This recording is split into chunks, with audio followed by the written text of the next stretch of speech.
Hello everyone, the name of this video is Blues with the Bass Line.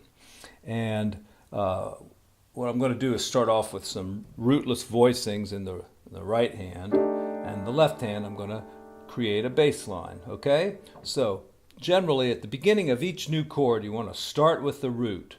Now I know a lot of people are going to disagree with this, but if you want your bass line to sound right and everybody understand what you're playing, start with every time you change chords, start with the root. And you should do this probably almost all the time.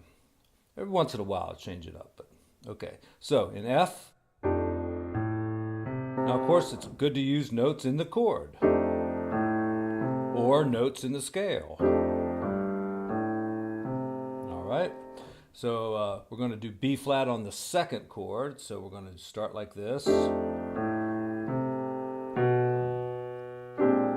Get the B flat that way. And then, okay, and I always like these chromatic connections. If I can go and chromatically down to B flat, and then chromatically up to F.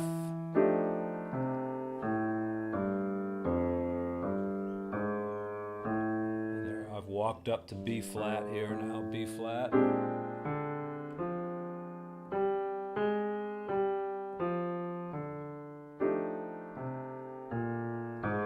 Here I'm going to use the 3 and the 6 and the 2 and the 5. All right, and learn this turnaround. The 1, 6, 2, 5. All right, of course the PDF, if you want a little chart of all this, you can print it out. Just look down there at the description and click on it, and you should get a nice PDF file of most of the things I'm doing here today. All right, so let's go through that one more time. We've got F, B flat, F, B flat,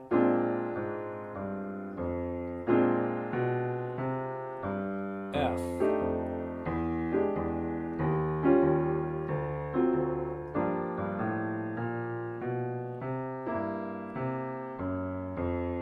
turn around.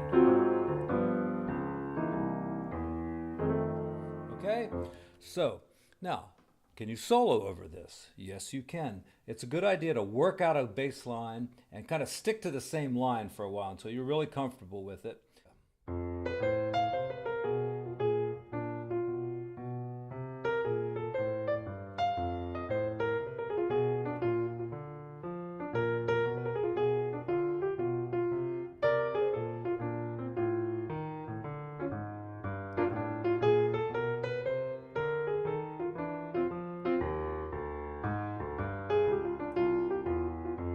Okay, there's kind of an idea of how to do it. Some pointers here.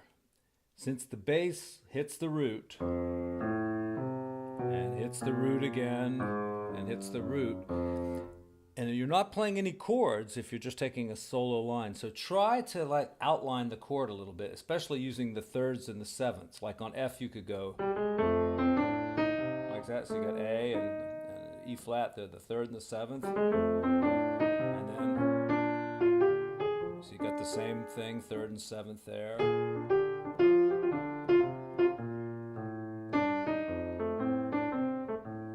Seventh there. So you're using the third and the seventh. Here I'm kind of hinting at a diminished chord, so I can play around with that too. Since I already have the B down here, I want to try to focus on these notes. Okay, and here we can start the move. That's the 1, the 4, the 3, and the 6. See, right there, I'm really concentrating on the guide tones, which is the 3rd and the 7th. I went like this. All right, I made a line around that.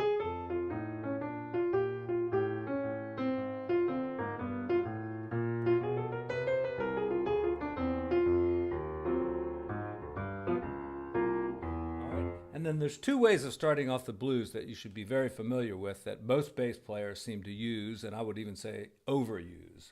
And the first one is this one.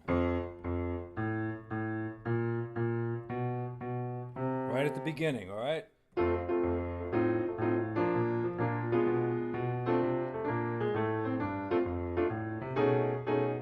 Okay, and the other one is kind of the opposite of that. You start on the F and you go down.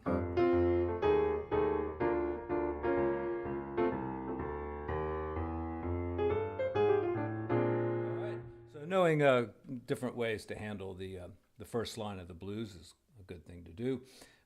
There's lots of variations.